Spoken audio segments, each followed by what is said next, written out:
Covington, Kamaru. Should I say no? Put it the other way around, because usually like to put the more significant, the person who's, let's say, has more respect because they're doing best than the other person.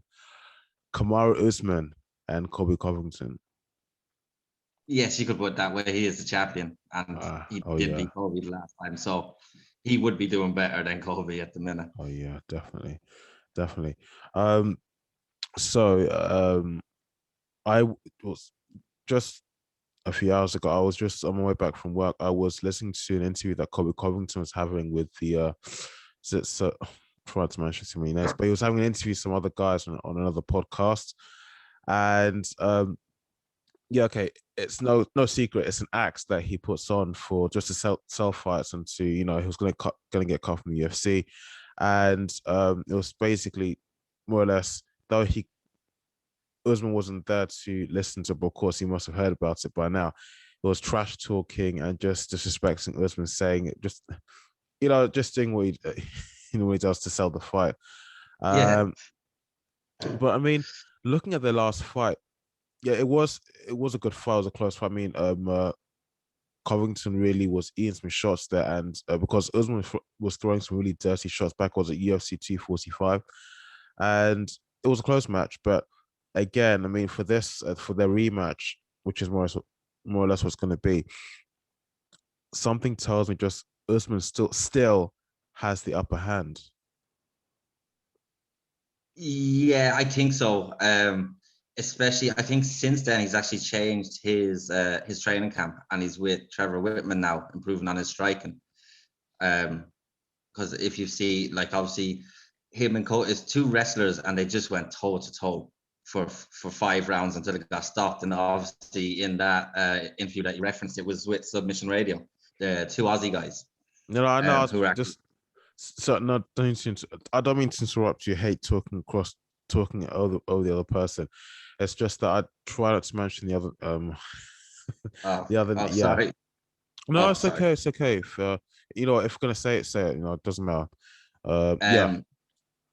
Yeah. So I actually watched that interview today, and it was typical Colby Covington.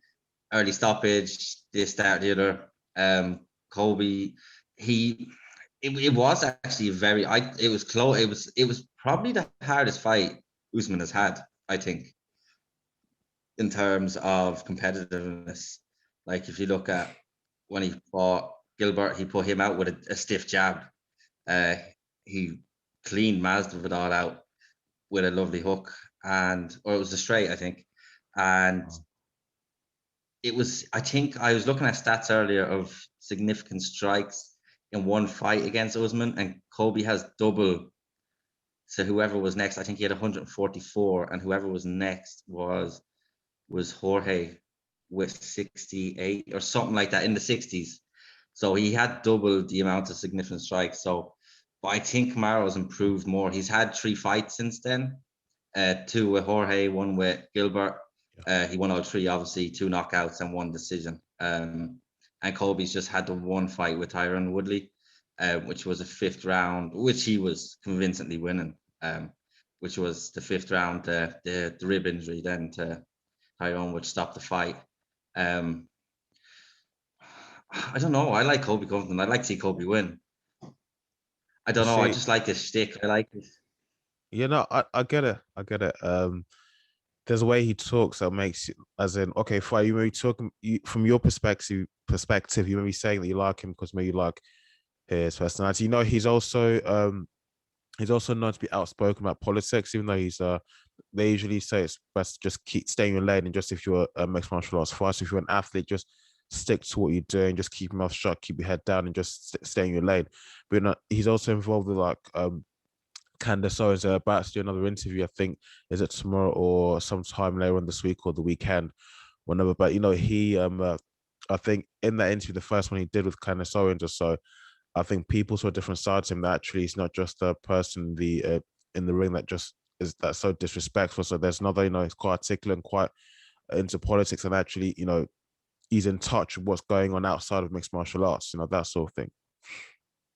Yeah, he is. He is quite different to his persona. But I think he uses, like you're saying, he's quite articulate and he's quite in touch with things. I think he uses those things he's in touch with to then bring over to the other side of the entertainment, so he can poke at people and prod at people and then try get reaction. I think that's what he wants, is reaction. Sometimes he can go too far. I can't remember who it was. I think it was one of the coaches of the Black Zillions when Kamaru was there. He made references to one of the coaches, and I think he was dead, something similar to what Conor's after doing now with Khabib this week. So sometimes he can take it too far, but overall, I think it's because I grew up when I was younger. It wasn't really mixed martial arts or what it is today. It wasn't as promoted. So I used to watch pro wrestling, the WWE or WWF as it was at the time, and he's like a character straight out of that. And I think maybe that's what I like about him. Maybe there's some familiarity. Because he's just like a wrestling character. He plays the bad guy. That's all he does. Because if you watch his earlier interviews, he's not like that. He's actually he was quite timid, not timid, but he wasn't outspoken. I'm gonna branch. I'm gonna okay, should I do this? No, okay, it's our podcast, so let's be honest. I'm gonna be honest with what I'm gonna say. You see, I think, and I've said this before earlier, that it was the reason why Dana White and the UFC were going to get rid of Colby Covington, because he just wasn't entertaining to build up the fights, and probably just he wasn't bringing enough hype, just wasn't bringing enough eyes to any event that's going to be a part of, to sell the fight, to at least to raise the pay-per-view numbers, and that was the reason why they wanted to get rid of him. But if you look at other fighters like GSP, GSP is not known. He's more known for how well he did in the cage. How many fights he won. But when it comes to trash talking, he rarely ever did any trash talking. I can remember the trash talking he did with Michael Bisping, and in that back and forth at the other press conference before the fight, his trash talking just wasn't that great. But why is it someone like him can get away with not being that sort of brash, rude, disrespectful for us, but someone like Colby Covington can't do that? That's a good question. It's like GSP coming through. I think as well, American fighters. I think because GSP is Canadian, as you've probably seen with fighters outside of the US, they usually bring their country with them. They usually bring a fan base with them. So, but GSP was exciting coming up, and then he got a little bit more. He was scared. I don't want to say scared to lose, but he was a little bit more conservative. So he wasn't the most exciting. I don't know. It's hard. It's just maybe, I don't know, maybe he just has an aura about him as a nice person that people gravitate towards him, whereas Colby was maybe just a meh, kind of, give him or take him everyday guy. There was nothing really special about him, even though he is a fantastic fighter. I honestly don't know how to answer that, but because they're both similar style, they're both wrestling.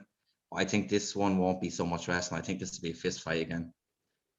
How Colby wasn't able to do, I don't know, but he really went from one extreme to then the other, and here we are. I think it's in Madison Square Garden. Madison Square Garden is slated for. So to be put at the top of the bill at that would show that Dana would have a good bit of trust in him now to try and bring in the numbers. Wait, you said this fight is going to be in Madison Square Garden, you said?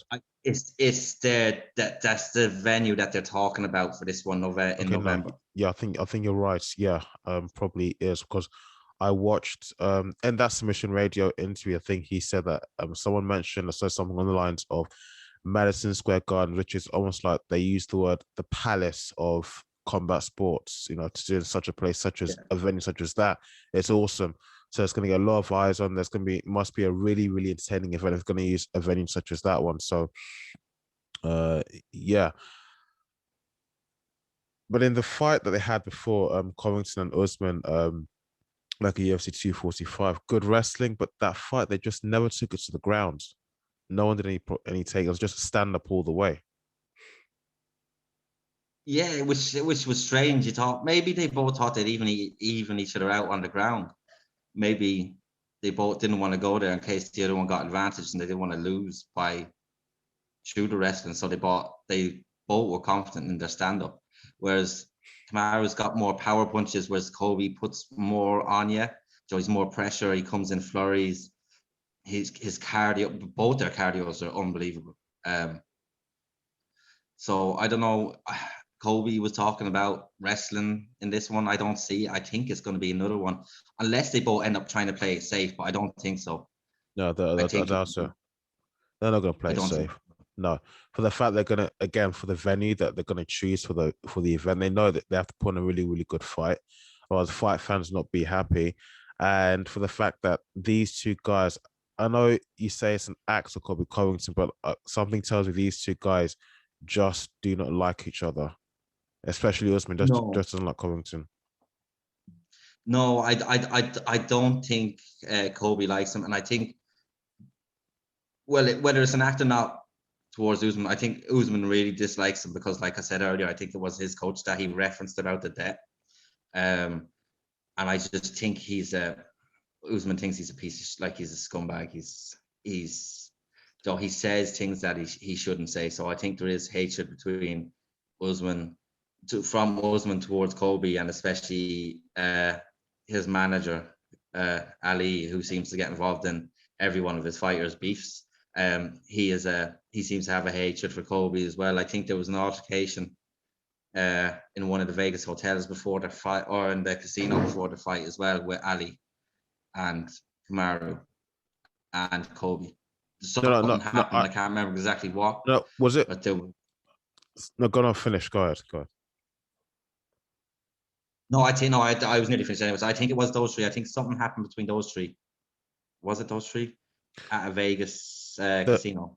There is one video that stands out in my mind. I think came from 2018 and 2019, and I think it's at a particular event. Other fighters, other fans, other guys are just walking past them, and Covington and Usman are standing there. I remember, I think Usman was wearing like a traditional, like, African sort of blue attire, and he was saying to Covington, "Oh, you're not going to say anything now. It's now standing face to face. You know, there's no protection or anything around either one of us."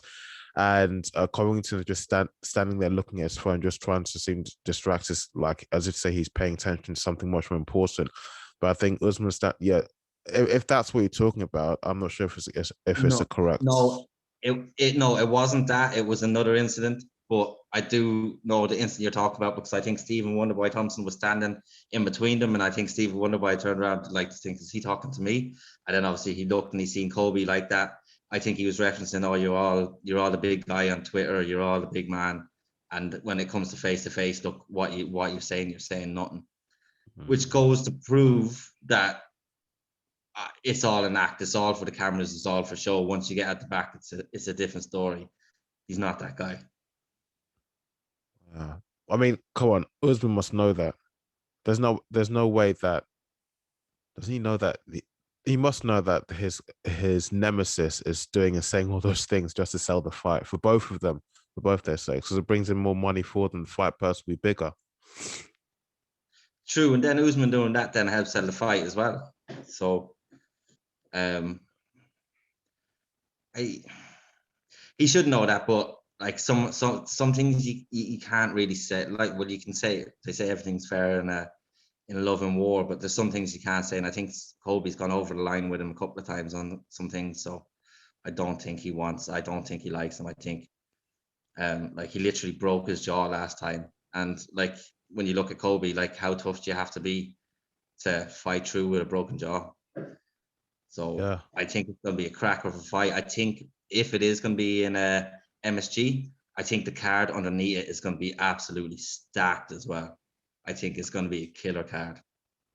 Yeah, no, they'll need to. No, of course, just to keep the fight fans and viewers just hooked until the very end. My mind keeps just going blank. So yeah, I mean, so for me, so if we're gonna be betting guys, if I'm gonna be a betting guy, I'm gonna go for Usman. For me, looking at the first fight and just looking at the rivalry between these two guys, who do I think would win? I'm gonna go for Usman. Yeah, I think but the first fight it was close. Covington fought really well. I mean, the broken jaw, all the injuries and everything, and all the injuries he sustained. Um, but still, Usman still looks like he just still has the upper hand. To me, anyway. Yeah, I think you're right. I personally, because I said I like Colby, and not that I dislike Usman. I'd like to see Colby win, but I think Usman is just a little bit ahead of him, and I think he's improved so much where from a wrestler to now his striking. He's putting people away with striking. Jorge Masvidal, who's very accurate, very good on the feet. Like he took him out. Gilbert Burns, like I said, a jab. Like he's just evolving. And like it's going to be a case, will he be like another GSP? Will he have to run through the division twice? He might have to. Like if he beats Colby again, who's next? I think Leon has to get a shot. But then I think he's fought everyone else in the top 5 already and beaten them. KAMARUUSMAN. Yeah. I heard something else today in the news that's if Colby beats KAMARUUSMAN, which it may happen, but I still wouldn't really bet my money on it. But I heard in the news that Leon Edwards wants to fight Colby Covington if Colby wins this fight with KAMARUUSMAN. I think if Kamaru lost, he would probably get an immediate rematch because of how dominant he's been. I think with Colby Covington. But yeah, I think if Colby takes the belt from him, I think he'd get an immediate rematch, and I think he deserve one as well because he stayed busy since they, like I said, he's fought 3 times since they've last fought, and Colby's fought 1. He's kind of sat out and waited for this opportunity because I think he knew it was going to come because it was such a good fight last time that I think he knew if he had 1 fight and waited around, he'd get it. Whereas Kamaru just kept going on and on. Bet Jorge twice, bet Gilbert. So I think he'd get the immediate rematch. I think he would. But if Kamaru wins, I think Leon deserves a shot. I think what's he 9-10 straight. I Like know how much more do you have to do? Leon Edwards, as from what I can see, he's been gradually slowly but steadily been rising up through the ranks. You know, he's fought what's his name? Mohammed Bilal. Oh, Bilal Yeah. Mohammed. Yeah. Then there was Nate Diaz. When I saw that in my Instagram feed just the other month, I was like, okay, this is really really happening. Like wow. And now, you know, he's calling for Colby Covington. So if Colby wins this fight, of course. But who do you think is gonna win? I think Kamaru would. I'd like to see Colby. Just I don't know why. I just like the guy, but I'd like to see Kamaru win. Oh no, it's Colby win, but I think Kamaru will. I think he's just that little. I think he's ahead of everyone in that division at the minute. He's known for landing those heavy shots, some really Yeah, heavy he can. shots. Yeah, like I said, he put Gilbert down on his ass with a jab. So there, he packs power. Whereas, like I said, Colby's more pressure. He'll put more punches together. It's just he'll overwhelm you with punches. Whereas Kamaru can hit you with that one and he can drop you and then he could end the fight. So I think it will be him. And I think after that, I don't know who. I think they want Leon to take a fight in between. But if I was Leon, I think I'd sit out and wait because I think he's deserved it. I think that's why he took the Nate fight, even though Nate really wouldn't be a contender. It's the big name to give him the rub. Yeah, You know. yeah, of course. Like what Dustin Poirier doing now with Conor McGregor. It's like more of a business decision than it is for anything to do with his career, like a title fight. He turned down the opportunity with Charles Oliveira after UFC 257 back in January. Yeah, and, you know, I've noticed these trilogy fights. Although I could be wrong, these trilogy fights seems to be becoming quite like a common occurrence. I mean, looking at KAMARUUSMAN and Colby Covington, if Usman still, if he wins this fight, did you say that you could see maybe them having a rematch for the third time for the second time? I could see only if Colby wins. I could see Kamaru getting an immediate rematch. If Kamaru wins, I think he'll be on to someone new, and I think Colby will have to have a couple more fights before he'll get another chance at Usman again. Okay. I actually asked you more questions than we discussed. And because I admit I've not done my homework on these things. Also I've just been so busy with some other stuff. Um, but this one that's actually I try not to talk about him that much, but I just he's everywhere now. You know who I'm talking about. He's burst onto the scene after doing those stupid YouTube videos and somehow has just gradually managed to, him and his brother have managed to muscle their way into the combat sporting world. It is ridiculous, especially in boxing. My God. Um, yeah, I'm trying. It is ridiculous. God, it is. I'm just I remembering tell it. you, I think you've a crush on Jake Paul. No, I know I'm starting to sound sad like a broken record, like a You're little like his bitch. ex-girlfriend. No, don't say that. Don't say that. You're like someone he Oh dumped and he just God. can't get over it. I know how it sound. I know how it sounds. Okay, it's just like I can't remember the show, but it was Michael Channel that was talking about this. As at one of the exhibition fights in boxing. It may have been, I think it involved Jake Paul or Logan Paul, or it involved a YouTuber and someone else who's coming from a different sport, but they weren't professional boxers. In any case, and they were talking about how the intro, how what they have at the beginning of the boxing Yeah, match. I think they mentioned that Justin Bieber was performing one of the intros, and then another intro, I think, was it Cardi B or someone similar of her sorts of music. yeah. So It was. dancing. It, It was it just was. It's Thriller. It's Thriller.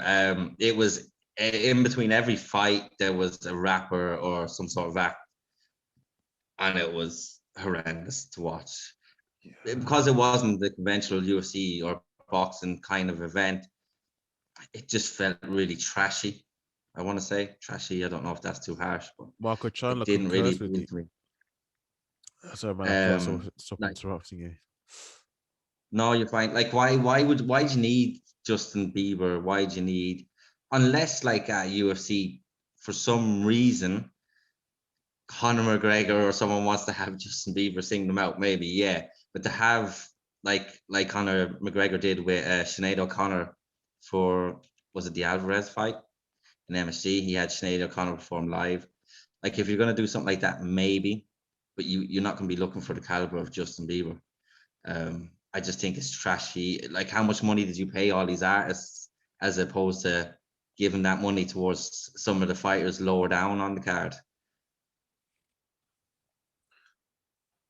I agree with everything you said, and I agree with what Michael Chandler said in the interview. That I can't exactly remember the host of that YouTube channel, that involving certain artists. In fact, involving certain brands and certain names, certain individuals, and anything that you're doing. Okay, in this case, combat sports, boxing in particular, you are demeaning and degrading the class of that sport because boxing is still a really highly respected sport, even much more respected than mixed martial arts, I think. Yeah. Um, to the extent that people you still get more, you still have a bigger audience turning out to or tuning in to watch a boxing match than you will have tuning in to watch a mixed martial arts fight. Yeah, you would. It's still because there's so many rules, and because even though it's one dimensional, like you have to be so good at that dimension to be great, like Floyd Mayweather and some of the other boxers that have been around. Um, and like I said, it's been around a lot longer. It's an Olympic sport as well, which helps the credibility to it. Yeah, yeah. Um, whereas mixed martial arts is it has come a long way from when it started, but it's still only a child really. If you look at it's really in its infancy. If you look compared to boxing's been going on for years and years and years, and it's been a major sport for years and years and years. Um, so it still has that little bit more integrity in it, I would say, and it's viewed better. Whereas UFC people who wouldn't watch it and see how technical it is now would still see it as just what it was kind of 25 years ago, just cage fighting, no rules. that's what people think of it. Whereas boxing is more of it's kind of a gentleman's kind of a sport. Exactly. Yeah. I think with mixed martial arts, you can't deny it's also a lot more brutal, because there's a lot more tactics and a lot more methods that you have in your arsenal. You know, the leg kicks, not just working with your hands.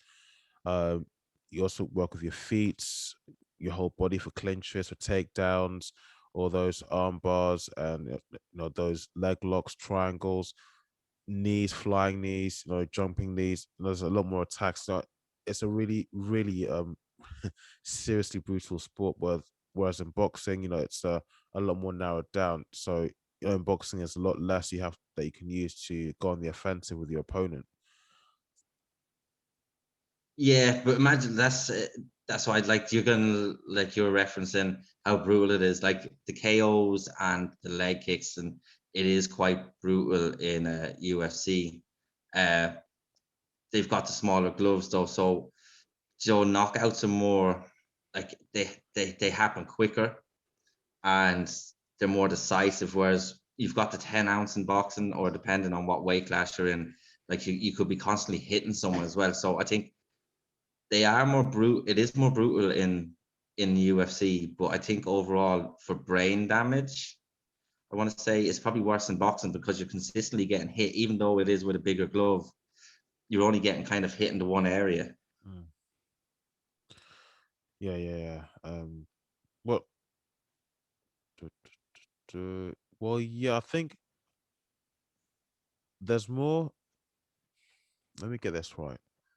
I think there's more retired boxers, or at least more older boxers, who at least they don't officially or competitively participate in the sport any longer, but they are suffering from the effects of being punch drunk and all the head injuries that they've taken over the years, all of in the past years, in comparison to mixed martial arts fighters.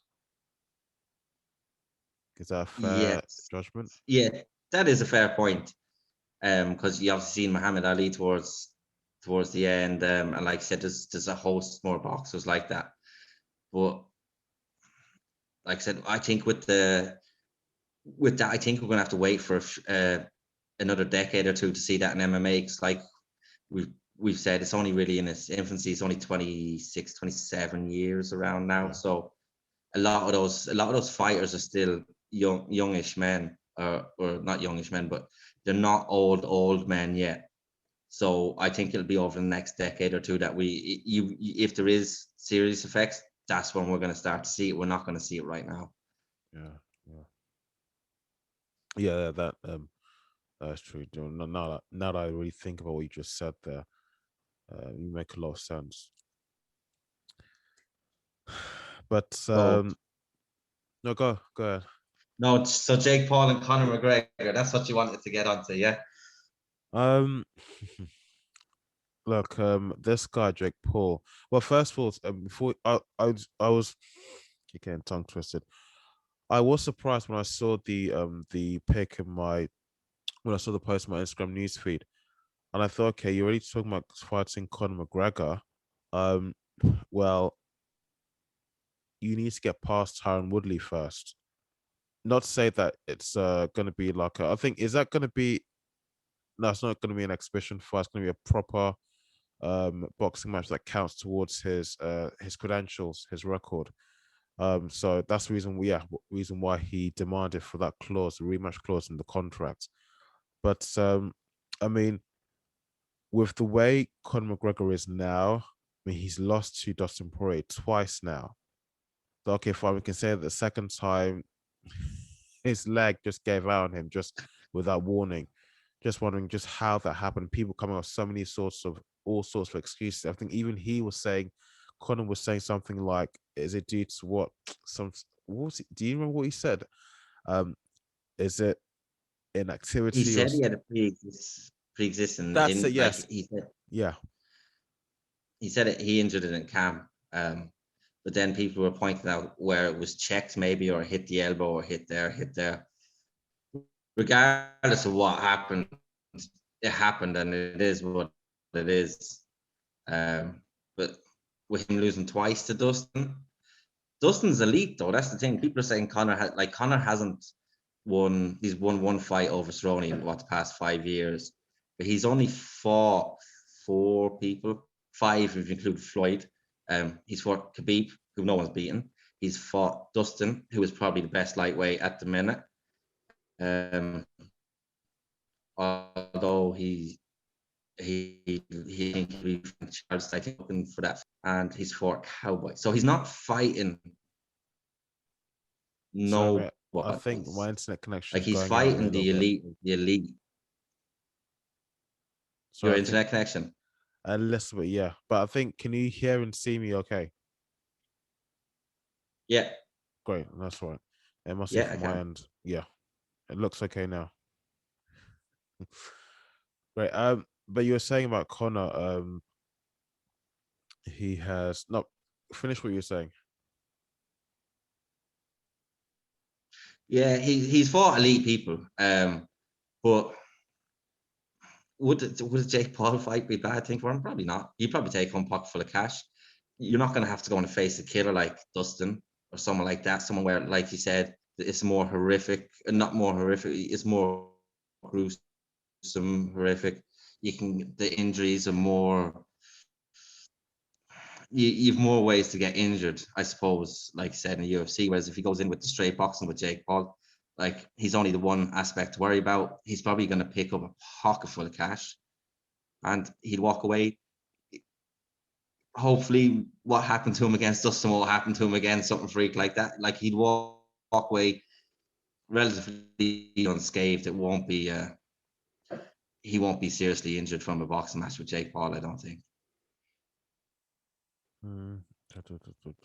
But thing is, who would win? And okay, there's a fight with Tyron Woodley, which is going to happen twice. If it's going to happen twice, either way, whoever wins or loses. And of course, whoever wins the first time, if they win again the second time, it's going to look really, really embarrassing for the other person. Whoever loses the first time and the second time. But okay. And I'm really hoping that I'm so wrong, if Jake Paul wins against Conor McGregor, I think it's going to be one of those situations. I think, well, I'll say, okay, let me put it this way. If Jake Paul wins against Conor McGregor, it's going to be one of those situations that he could turn around, or people could turn around and start saying, you know what? You need to start putting respect on this name, Jake Paul, in terms of in terms of boxing, combat sports, that sort of thing. Because he's beaten, okay, fine. Even though it may not be Conor McGregor may not have, so let me say, a long credential history in boxing.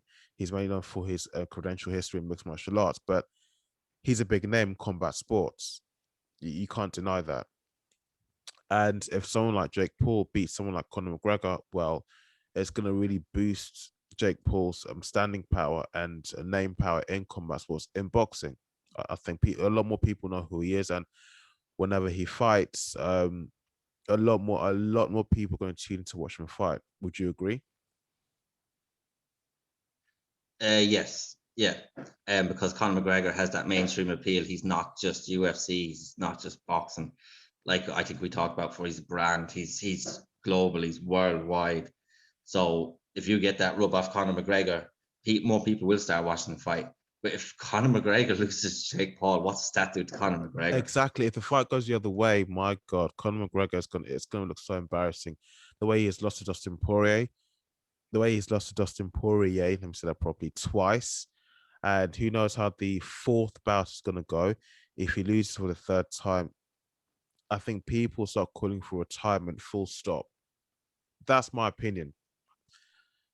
Regardless of whether you're Dana White's golden boy or not, I think people start saying, okay, you really should think about, if not retiring, at least moving into some other areas of combat sports. Maybe into boxing. But did you watch his fight with Floyd Mayweather? I didn't think he boxed very awkward. It was very strange approach to the way he boxed. I don't. The way Conor boxed against Mayweather, did you see that fight? No, I did watch it, but I 2016. just can't remember how exactly it went down. But I remember just before the first round where you got them standing face to face with the referee standing between them with the announcer and saying on a clean fight, this not blah blah blah. And Floyd Mayweather looks a lot more confident, almost so casually confident, like he knows it's going to be a walk in the park and he'll walk away with an easy win. Conor McGregor standing there looking like, okay, this is not going to be as easy as I had hoped it would be. No, I think for two of them, I think it was a money grab as well. I think the two of them were in on that. I think the two of them knew. I think Floyd knew he was going to beat him easily. Like he had a 0-0 boxer going against a 49-0. Was it? I think it was 49-0 at the time. It was always going to go like that. But with Conor, like you're saying, what happens to Conor after that? If he, like you were saying, if he fights Dustin a fourth time, I don't think he's going to get Dustin straight away.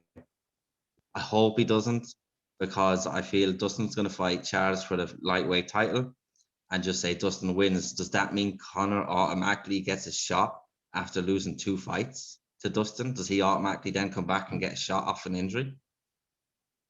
So I hope Dustin isn't next for him. But you never know. I mean, you know, Conor McGregor being who he is in the UFC and in mixed martial arts, you know, Dana White and the UFC tend to give Conor McGregor whatever he wants most of the time. So he could call for, like you're saying, it's not gonna happen. But if he wants that to happen, being that he is Dana White's golden boy, potentially the opposite could happen if he wants to happen. Yeah, Dana White can give him what he wants. It'll probably happen if he wants it to happen, but I hope it doesn't happen. I Mm. hope he doesn't come back off 2 losses and faces Dustin for a title shot, because I don't think he deserves it when you've got Gaethje there. You've got other people in the lightweight rankings. You've got Benil Darush, who bet Tony Ferguson. I think they want him to fight Islam next. Like you've a lot more people that'd be a lot more deserving. I think Justin Gaethje would deserve a shot. He's always exciting. But like I said, if Conor asks for it, he usually gets it. So we'll have to just wait and see how it plays out. But I think if Jake Paul is going to fight Conor, I think it's going to hinge on how the Tyron Woodley fights go. Like if Tyron Woodley sparks him out twice, it's just Conor's going to go, well, his name's gone now. That's what I was thinking. If Jake Paul can't get past Tyron Woodley on both the first and the second bouts, the first look, if the same term can be used in boxing, if he can't beat Tyron Woodley the first time and the second time, I think no, Conor McGregor will not want to care anymore, and no one will want to see that fight. No, No, no. no, I don't think so. I think he picked a dangerous opponent with Tyron. But if it was, just say he had 2 losses that go the distance and he looked respectable in them, the fight might still happen. But I think if he got knocked out twice, I think that might be the end of the little Paul Bubble experiment, maybe. Because I do think he is serious about boxing. I think he wants to get the big names, though. You think that the Jake Paul hype train will come to an end? If he gets knocked out twice, yeah, I think so. And then what will happen is a lot of casual viewing will fall off.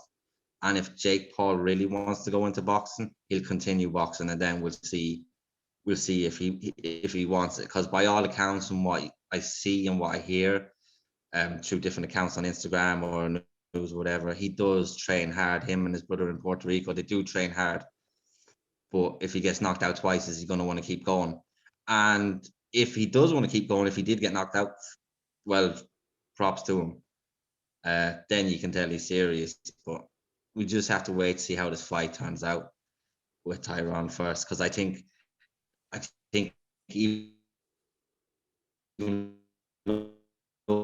ahead for McGregor, I don't think we should allow this fight because his name might be gone for Conor for a big money fight. My internet connection has let me down. Hey, can you hear me? I can hear you. Yeah. Wow, I think next I'm gonna set up my internet slightly differently. This is not good at all for this podcast. No, I think Do you my want what? Would it take you long to change it? um so I'm concerned about whether it's gonna cause the Zoom to actually stop recording, and then it'll probably just mess up the whole thing, which would just be a pain. Okay. You see what I mean? So yeah, um I think not just it is what it is, work with what we've got. Um so yeah, I mean, this is gonna be an interesting one, a really, really interesting one. I mean, yeah, I know that Jake Paul and Logan Paul train really hard, but Jake Paul in particular, because one of the downsides of sports and really any competition, boxing and combat sports in particular, because this is what it's about. You also unfortunately have to take a loss. I mean, even the names that have really done really, really well, they haven't got a single blemish or a single loss on their record. Floyd Mayweather, Khabib, not a single loss at all. But I'm sure even they themselves will tell you, they can understand that in the sport you unfortunately have to take the rough with the smooth. And Jake Paul, I'm not sure he can take a loss and still bounce back, because he's again, he's a sort of person that for me, he reminds me of the person from school the whereby it's like let me say, when people say my image is all I have. Yeah. Yeah, he reminds me of that sort of person. So if something bad, basically what I'm saying is that I don't think he can handle a loss, and it will basically affect his self-esteem and his just mental state of mind so badly they'll feel so embarrassed with all the trash talking, all the nonsense he has been doing to all the other mixed martial arts athletes and to all the other boxers, just trying to cause hype and so on.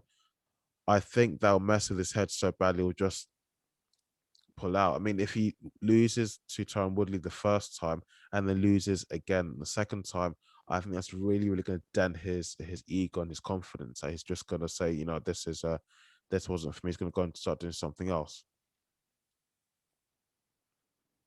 Yeah, I think it depends on the way he loses as well, though. I think if he gets knocked out twice, that could be a strong possibility. And like he alluded to there, that if like all the grief he's given, all the trash talk to all the UFC fight, like everyone will be on him once he loses. So it'll be just a downpour. He'll have to deactivate his social media for a few days, I'd say. Because I'd say everyone will be coming at him. Few But days, we'll few months. for the rest of his life, maybe, or until he gets out of combat sports. But we'll have to wait and see how he loses and how he then reacts to that. Like, is he resilient?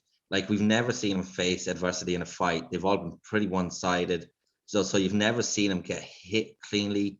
Like, he's taking people out pretty quickly. So it would show his character. I, I think he might have the mental strength. Like I said, he might not. This will be to see if he is about that life, or is he about, like you said, image is all that matters to me. And if his image, he's just gonna go. But I think it depends on how he loses. Like if he lost the decision, um, which is hard to fathom that fight's gonna go to a decision either way. No matter who wins, I don't think it's going to go that far. I think one person's going to get knocked out. If it goes to a decision, it might be an easier loss to take, a more respectable loss to take than getting knocked out. Logan Paul, maybe he hit the other one. Maybe he doesn't seem as annoying as his younger brother Jake Paul. I think Logan Paul maybe seems mature enough to handle some losses. I think he can take it, but probably not his brother. I think his brother's far more irritating than he himself. I mean, he seems okay, but Jake Paul, no. Just I think he gets by just upsetting people just to keep himself in the limelight, just to make sure he can keep hold and capitalize on all the attention he gets from people. Um, so Yeah, I mean, my opinion is that if he loses this fight with Conor McGregor, if he was to beat Tyron Woodley and manages to get this fight with Conor McGregor, I do believe that if he loses, will he lose? I don't know. He might beat Conor in the boxing match. Yeah. Because the way Conor McGregor looks at the moment, he doesn't look good. After losing to Dustin Poirier twice. No, but like you said, Dustin is elite. Dustin is up there. Like Dustin Yeah. is up there. He doesn't look like the McGregor of that initial run, the 2014 to 2016. But I think Khabib said, you like once you get a run like that, if that run goes, you don't really regain that run again. So, and the fact that he's worth what, 500 million or something, like with all his businesses and everything, like what kind of, like, you have to respect him more for that. Like you've got that much money, like you're gonna go fight someone like Dustin Poirier and Khabib when you've a couple of 100 million in the bank. Okay, fair enough. I think of better things to do, but so you have to respect him from that respect. And he's not fighting bums, he's not fighting bad competition. And then that's like, but if he fights Jake Paul with boxing, that's a whole nother story. Um, and I think that would bring in huge money. I think that would probably outsell a UFC pay-per-view, the record. I I bet that would. I bet that would. Absolutely, yeah. No. Because the two people that people either love them or hate them. So you're Yes, gonna get yeah. all Jake Paul's fans tuning in to see him win. You're gonna get all his haters in to see him lose.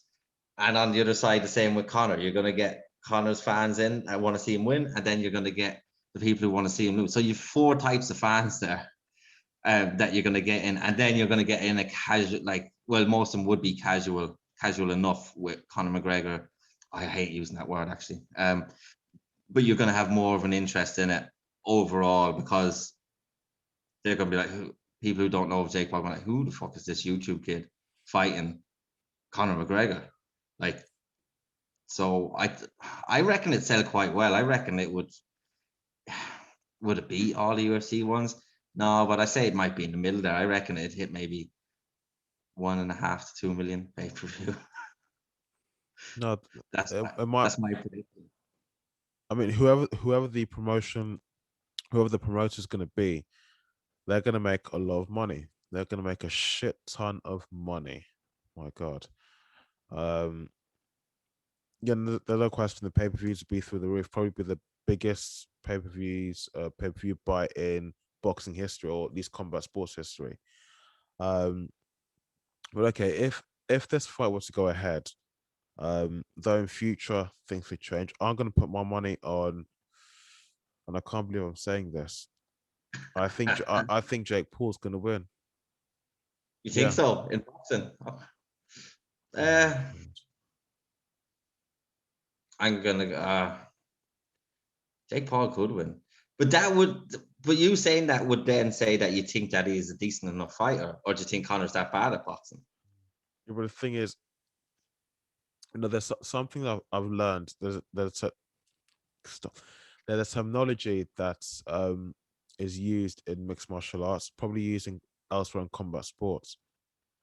You can't beat Father Time. And Jake Paul's significantly younger than Conor McGregor. Conor McGregor is what, 33 now? Jake Paul's Yeah, at 24, 25. So, you do have to look at that. Conor McGregor, of course, has taken a lot more damage from all the fighting he's done in the past. Jake Paul really only just getting started. Okay, if he wants to true. pursue this long term, if he's going to take it seriously. So I think Jake Paul will have the youth on his side.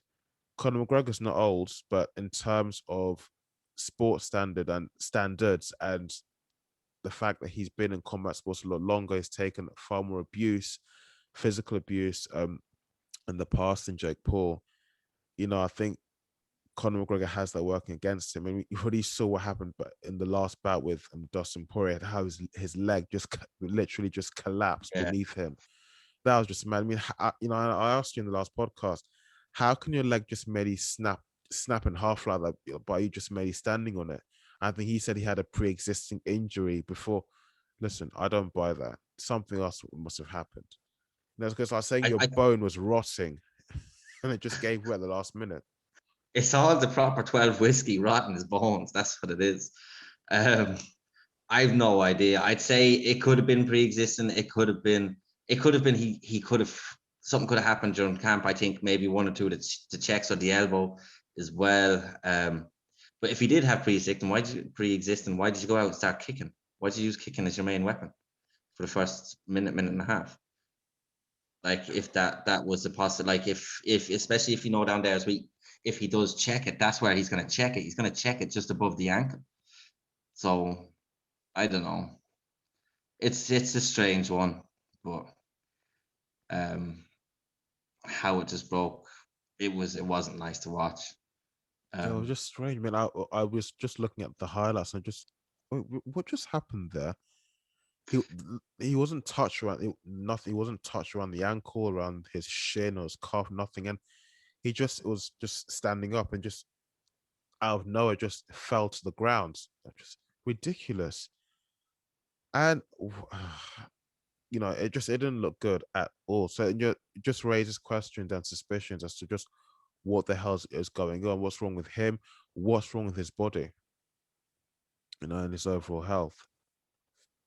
I think his overall head is probably, it'd probably be better than mine and yours, anyways.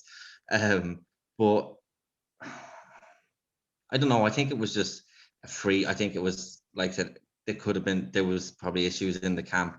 Then something happened during the fight. I think it was a combination of things. I don't think he just stepped down in it and it broke. I think there was an accumulation of damage to that area that weakened it. But like I said, the way he went down, it was weird. When I was watching it in real time, Yeah.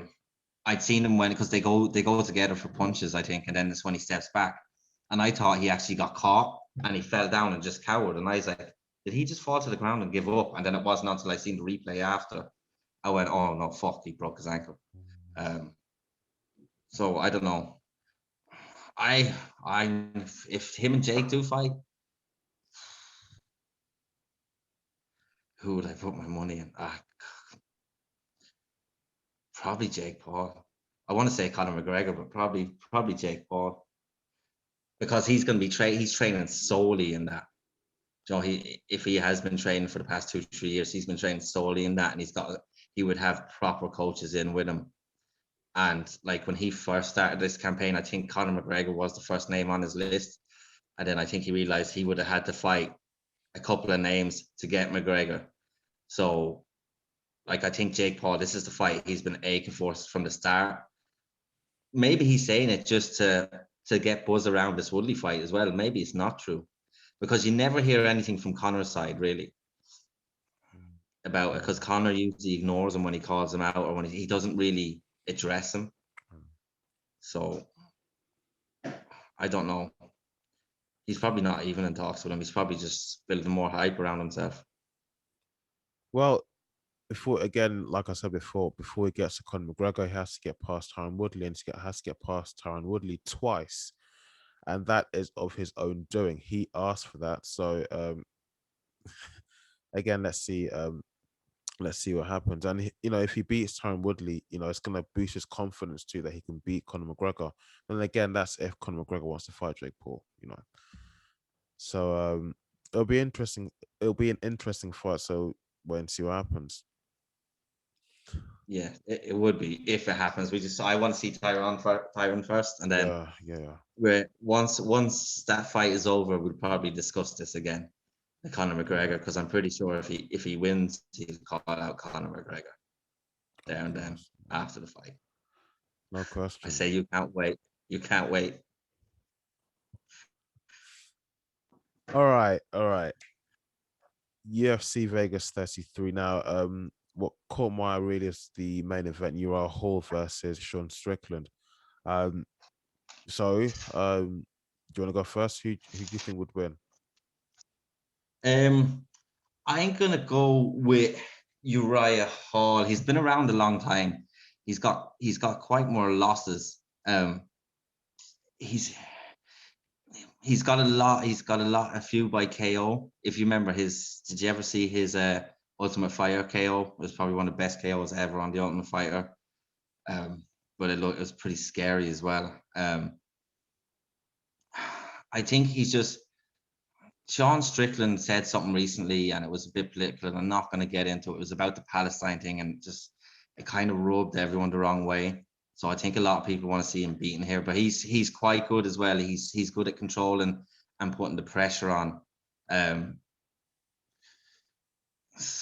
going to go for Uriah though. I think Uriah will knock him out. I think Sean Strickland will go in and put pressure, and then Uriah will look for somewhere to catch him.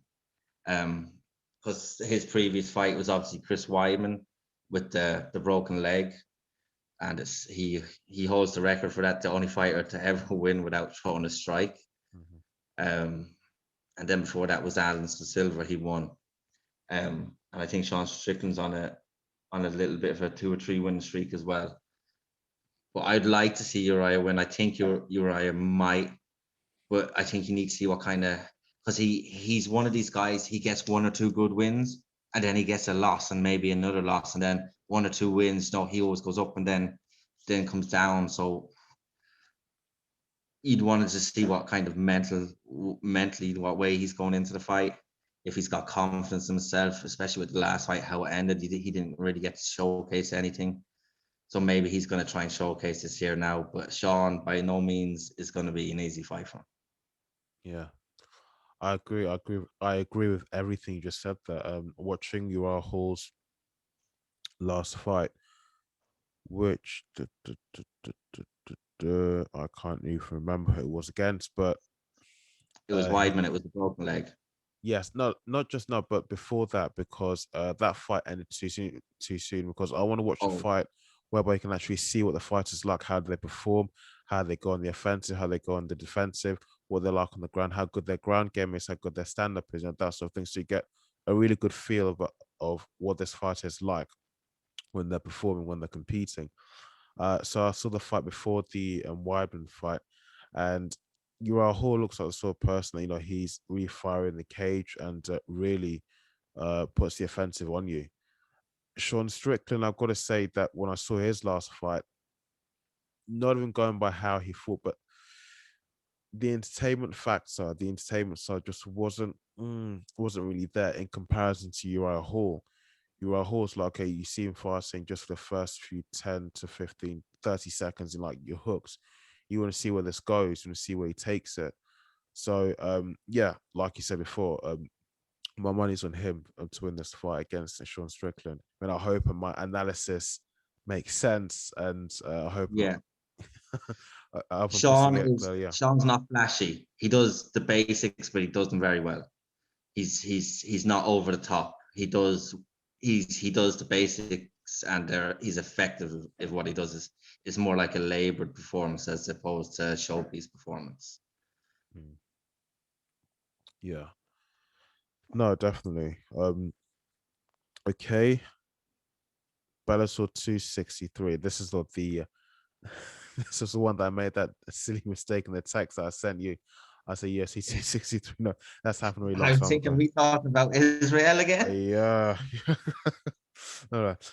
So Bellator 263. And I'm gonna also say the UFC, they're having their next event on the 31st of July, isn't it? Usually, Yes. which falls on a Saturday, and Bellator are going to do the same thing. This falls on a Saturday as well, so they're going to be competing for fight fans' attention. Which one do they tune in for to see this? Because usually Bellator will air their show on a Friday, because they know that the UFC will usually air their show on a following Saturday. So it is what it is. Okay. Yeah, it's going to be, when you look at the cards, Bellator has Pitbull versus AJ McKee. You've got 2 Bellator stars that they've made themselves, that haven't come from elsewhere. AJ's unbeaten.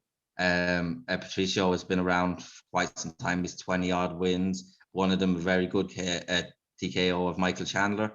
This is the fight Bellator has needed for a long time. It's a fight with two of their own, no names from elsewhere. Two of the two are probably the best at that weight class at the minute. Even if you go across the UFC, it'd be quite competitive. So, and there's a lot more marketing behind this. I see a lot more for this Bellator card than I've seen before on my feeds. So it looks like they're really going toe. They want to go toe to toe with the UFC. But if you look in the grand scheme of things, they're going against a fight night as opposed to a pay-per-view. So I think if they went pay-per-view for pay-per-view, it might be a different story. The UFC might just clean them up. But like there's some very good fights on this card. There's some very good fights on this card. I'm gonna be honest with you. I've not looked at the whole card. I've just looked at the name that you told me about Keifer Crosbie versus Keifer Crosbie. Keifer Crosbie versus. I can't pronounce his second name. Georgi. I can't pronounce his second name. Karakhanyan. I think Karakhanyan. Yes. Must be. Yeah. I've been looking forward to this. I think. Sorry, go ahead. I was going to say. No, you can. Bellator still have a long way to go if they want to catch up with the UFC. I mean, they have some good fights. They do, and I've seen some of their fights in the past. Especially last year during the pandemic, I was paying close attention to some of their events, and some of their fights are really, really good. They're really entertaining. But overall, and then you look at the UFC, some of their main cards and their main events, it just was horrible. And you're thinking, why is this even the main event? Another fight on the preliminary card. I'm so sorry again, so tongue twisted. That should be the main event because it's far more entertaining. But somehow the UFC still managed to get away with just all of that hype to hype up any of their events, especially their main event, and the event will not be that entertaining. It doesn't give that sort of return or entertainment factor to the viewers. But Bellator, watching even the fight live as it's happening inside the venue, the fight will be good, but the hype factor just isn't there in comparison to the UFC. I mean, I can't explain it, but when you're watching a UFC fight, the excitement's there. It's genuine, but with Bellator, not so much. The fight will be good, but the excitement's just not there as you find with the UFC. Yeah, I think, I know what you're saying. It's when you think of mixed martial arts, UFC will obviously come to mind. They're the brand, they're the top dog. And Bellator, like I said, they've loads of really, really good fighters. But like I said, when it comes to an event, pre-pandemic or post kind of pandemic, kind of what we're in now, you don't feel the electricity in the crowd. You don't feel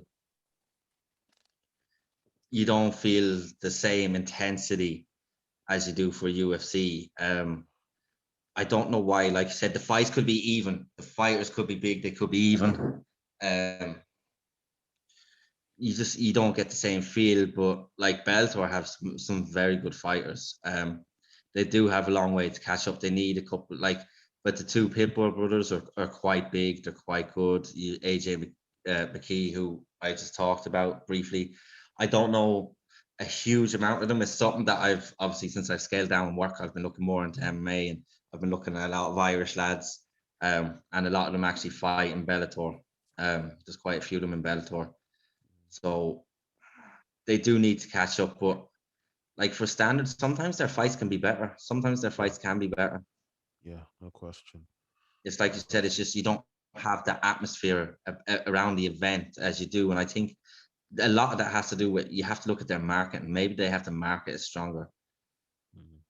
Possibly, because anytime I put on my feed is UFC, like I said, except for this week, I've seen a lot about Bellator. Maybe that's because I followed a lot more fighters from Bellator recently, and I'm following a lot more Irish MMA recently as well. and fighters, and obviously they would have their own promos or whatever up, or they're training with Keifer, or there's another lad, Brian Moore. So that's possibly why I'm seeing them, but I think they need to up the marketing. But they do have a high quality standard of fighters in their ranks. They just need to build. They need to get the buzz around it now. Yeah, and I think that also will. I've seen it does impact on the sorts of if a fight is really really good in Bellator, and they performed really well in one particular fight, but we've got like a lot of wins behind them, and they really are an entertaining fighter to watch. They're a really good fighter. It kind of influences the poor recognition that they get outside of the octagon. They don't get, if I'm correct in saying this, they don't get approached by many sponsors. As in, they're not that well known as compared to someone in the UFC. Yeah, that's what viewership. Like I said, when people think of MMA, they think of UFC. So Bellator will have to work on that. But as with sponsors you mentioned, I think they do actually get sponsors. I think they make a little bit more money in Bellator, because they're allowed to have the short sponsors and the Yeah, corner sponsors. So like they can make more money like that. Like I said, they don't get the recognition of, oh well, you're only it's not like this, but it feels like, oh well, they're only a Bellator champion, they're not a UFC champion. And the fact that most Bellator fighters it's like they want to use Bellator as a springboard to then just to the catapult UFC. into Yeah. the UFC, because everyone, even on a fighter level, a lot of them feel like the UFC is the place to be. That's where the best of the best is. But if you look around all the other promotions, there's very good fighters, like extremely talented fighters elsewhere. It's not just in there. It's just the UFC have done what they were supposed to do, and they've marketed their brand properly, and that's why people think of them as number one. So Yeah. Bellator and ONE need to look at doing the same as well. But then again, maybe us as fight fans, maybe we need to look into them more, as opposed to just go for the easy option True. or the more True. popular option. What's Yeah. easier to cover? What's easier to talk about? UFC, because everyone's talking about it. Maybe we need to then delve into those in a bit more depth, as opposed to just like have a look at that fight. Maybe watch a whole Bellator card, take note of who's there, and see. I think maybe it could be on us as well to look into it more. You make a good point. No, you're right. The UFC, as I said before, and as you even highlighted, they may have the biggest name and all the excitement and all the hype in their events, but they don't necessarily have the best events or some of the best fighters.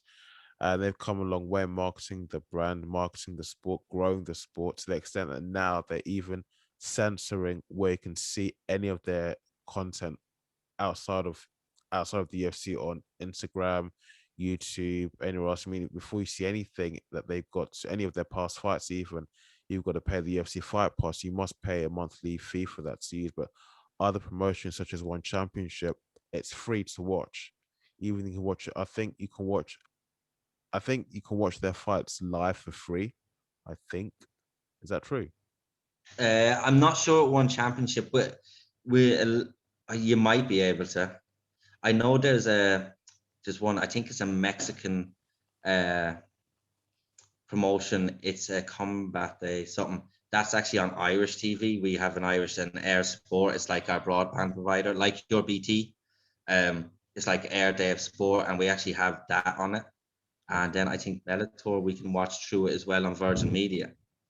But for One Championship, I don't know. So over here, there's a lot of stuff on free TV outside of the UFC, and like I said, you can go to YouTube and you can watch a lot of Bellator's old fights, nearly all of them, I think. Except they've signed with Showtime now, so there might be restrictions on their newer fights. But a lot of the older ones, you can just type into YouTube and watch them. Mm. But you see when they're coming up to fights, like they'll probably bring out the Colby and Usman one again on YouTube. If you actually search the free fights on YouTube, there's actually quite a good few fights on YouTube for free that you can watch.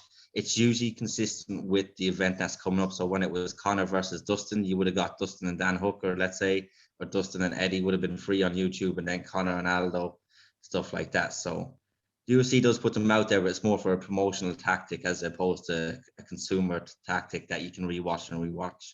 Because I think then once the event is over, they start coming down and newer ones come up for the newer events. God, trying to stay awake. I think I really need to start making a habit of trying to start this thing soon, because you already done what you're supposed to do. I just come home and then I've always got something to do in between before actually starting the recording. So yes, the TJ Dillashaw and Sanhagen fight back at the UFC Vegas 32. Okay, good fight. Dillashaw fought a good fight, and as I was saying to somebody just the other day, I'm gonna go with the opinion with the opinion that you can kind of, if you've been following mixed martial arts, you knew about his ban that he finished serving is it earlier this year. You know why he was fighting the way he did, why he was really pushing himself and fighting like a warrior in that cage, because he needed to prove himself that despite what's happened before in the past, the steroids and the EPOs and whatever, I'm still a force to be reckoned with. I'm still worth watching. I'm still entertaining to watch as a fighter. But the only thing is, people are questioning what does now it's like old news, but people are questioning how the judging was handled for that fight. Yeah, I think it was a pretty even fight. I think Sandhagen did more damage. TJ controlled him in a couple of the rounds from back. He didn't do really much of significance. But then, obviously, when Corey's in that position, he was able to get off anything of significance either. If you looked after the fight and said who won, you'd definitely say Corey, because TJ's face was a mess by the end of it. But I thought it was pretty close. I think it was a coin flip, really.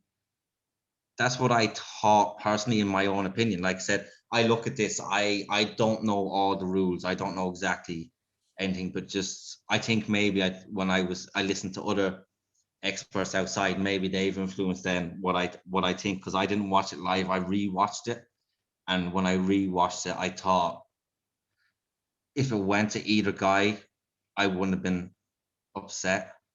Yeah. So it could have went either way, but because initially when I watched it, I said I think TJ won that, and then I looked and went, no, actually maybe Corey won. Like Corey did do more damage.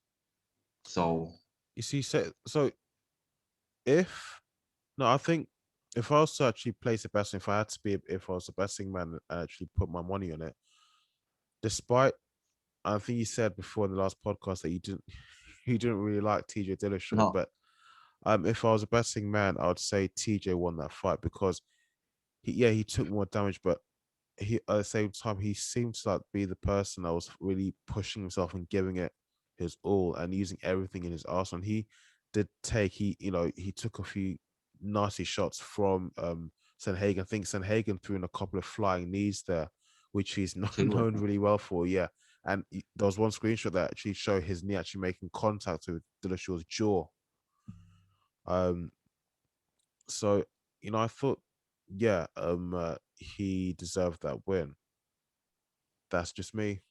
yeah, I see. Like I said, initially I thought TJ, and then like I said, like he fought through. He had the cut, which his cut man actually done quite well to stop bleeding so much. He survived that knee. He survived two knees. The leg kicks, I think, at the start as well. I think his leg was compromised as well from the first round, and then to fight out 5 rounds like that, like I don't like him, but you have to. Maybe I like him a bit more after that performance. Like you can't discredit the guy, and No, like I said, listen. it was Even when his corner was saying to him that you can still fight through that with that there was a deep cut. I saw it was a really deep cut. Blood, not it wasn't bleeding too badly then, but I could see that how much skin was missing from it. It was a deep cut. And he said, the corner said to me, he can still fight through that. And Dillashaw replied, yeah, of course I can. he knew why he had to win that fight, because after coming back from that ban, testing positive for the banned substance, and then how he lost weight and cut weight for his other fight, he knew, it's almost like, in my opinion anyway, it's like he knew he had something to prove, so he had to win that fight. He had to see it through to the bitter end. Yeah, it was like a redemption fight for him. He needed to redeem himself. Yeah. He needed to redeem his name. But he's always been a warrior. He's always been like he is a beast. But someone actually pointed out he usually loses 4 or wins 4 and then loses 1. So he's another 2 fights before he loses another one, I think. So it was it was a very gutsy performance. Like, he really dug in, and I think with that, like I said, I like him a little bit more now. I bit more respect for him now after the whole PD thing. I think he will get a title shot now after this, because although he did have the EPO scandal and he's been gone for 2 years, he served his time, he's back. He was never beaten for that belt. So if you look in linear terms, he's still essentially the champion. So I think he's going right into a title shot once Aljamain and Peter Yan figure out theirs, which I think is going to be October. They're trying to line that up for. But he said if that doesn't take too long, or if it does take too long, he will fight someone in top 5 again before a title shot comes around, because I think he understands Aljo and Yan need to figure out obviously the disaster of the last title fight between the two of them. The first disputed champion ever, Aljamain Sterling. My God, all that's left now is just to say, all that's left really is the next episode we do. I think I have to start much sooner, really, because it's just getting ridiculous. I can see you're a bit tired, a bit knackered. I'm okay. I was if we'd have done this 2 nights ago originally, I was nearly dead. I was looking at the phone here, going, "Oh, I don't know how I'm going to make it through this." And tonight, I'm a little bit more lively. I don't think you would have got me as energetic as this. But before we go, because we didn't really touch on Keifer that much, can I just have just a quick moment about Keifer? And because I'd like you to watch 1 or 2 of his fights as well. I went to that fight conference it was last February, not February, on February before. And when you're in the presence of this man, he's fought a lot at welterweight, and then he's kind of come down to 160. He's fought a couple of catch weights. When you're in the presence of him, he trains in the same place as McGregor, but you just get there's this intensity about him. He's got 8 wins and 2 losses. One of his losses is a downed opponent, an illegal knee. And then his last fight was a loss. It was a doctor stoppage. So I think he's come in and he wants something to prove. I think he's going to be, if he gets through this fight, which I think he will, I think he'll knock Georgi out. Looking at the way the two of them fight, it won't go to the decision. I don't think. Keifer usually goes out in 1 or 2 rounds, and it doesn't really go past 2. He's quite good. He can finish on the feet or he can finish on the ground. He's big. He's imposing. Whereas the guy he's fighting has come up from featherweight. He was killing himself to get down there. But you've got a welterweight coming down to lightweight for this fight, and Keifer looked so much bigger than him, and he's just got this stone cold intensity in his eyes. I reckon if he wins this, like, I think he's one of the top 5 prospects in Ireland at the minute. So I'm really, really looking forward to hit this fight. I really want to see what he does. Is he the guy that potentially they'll be calling McGregor 2.0? No, that would be James Gallagher. He's like a smaller version of Conor McGregor. I think he's a bantamweight. But I know who you're talking about, James Gallagher. I met him at that conference as well. And he's quite a skilled fighter. He was the one who got up in someone's face and they flatlined him. I think it was his first loss, but they flatlined him. Keifer's more no nonsense, straight to the point. Like, you're not going to beat me. I'm going to kill you. He's got good elbows. Like, he goes in there to take your head off. And if he doesn't take your head off, he's probably going to choke you out as well. So Georgi would be a submission specialist from what I've gathered. I just looked through a couple of his fights there. If Keifer can keep standing, I think he'll get him out in the first round. So that's all I want to say on him. I just wanted to get that in because No, I'm glad you said that. I picked up a few points about this guy, and only thing is I kicked myself for is that I just didn't do enough homework on him because obviously from what you're saying, he seems to be someone to watch out for and in Bellator. Potentially we could see him being a Bellator champion, and potentially we could see him moving over to the UFC. That's a lot of fighters like to do. yeah, Um, we will see how this plays out first. But he's an exciting prospect. Like his two losses, like I said, one was a doctor stoppage, one was it was an illegal knee, it was a DQ. So he would like if I was him, I'd be looking at that and saying I don't really have any losses. So I'd be saying 8-0, and he's going to be 9-0 after he fights Georgi on Saturday. okay, all right, we'll definitely have to watch out for that fight. All right, buddy. Did you did you enjoy this? Have a good time? Yes, no, I did enjoy it. I'm a little bit more lively, like I said, than the other Yeah, I time. can see that. Then last time, because I know last time when we were talking, I rewatched some of it. I don't like watching myself again, because I don't like it. I don't know if it's with you. You don't like how you sound or whatever. But I No, I rewatched get that. parts, and I could see that from the first one to the second one, I was kind of my excitement level or whatever was up here, and then the second one, I think it was a couple of factors that I spoke to you about. Like I got my son away, I brought him back to my mother's. I didn't want to wake people up. I didn't have a setup where I could be comfortable in talking at a certain level. And then I think we do, like you said, like you're tired there now. I think we need to try start getting, maybe we set a certain day that we do our homework on everything. So then we both come in fully prepared on the day. We talk about maybe on a Sunday what we want to do on a Wednesday. And then we come in fully prepared, no excuses. Have your homework done. We both have our homework done, ready to go. And so when you come in, because obviously I know you get in late from work with your commute, that we can go, you can start setting up to record, and we can go straight off the bat. We don't really need to look at stuff before we start, because I find we're doing that a bit as well. We're leaving a little bit to the last minute, like I am as well, looking like I've notes here in front of me. So I don't know. We'll talk about it obviously off camera going forward. But I would like to do this again. Obviously, if you want to do it again, No, of because there's course. some good I'm fights coming enjoying up soon. this. Yeah. I just for this episode, in all honesty, I've got pieces of paper here in front of me, but it's not bearing much information. I just haven't done my homework properly as thoroughly as I should have done. That's really only a defense I can give.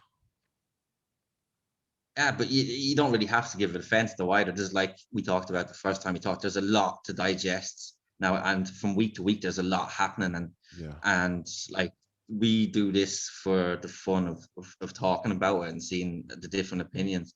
Like obviously we both have lives outside this, we need to make money outside this, so maybe we need to pick better what we need to focus on, and so we can focus, rather than trying to focus on 10 things, focus on 5 things properly, as opposed to try and bits and pieces on 10.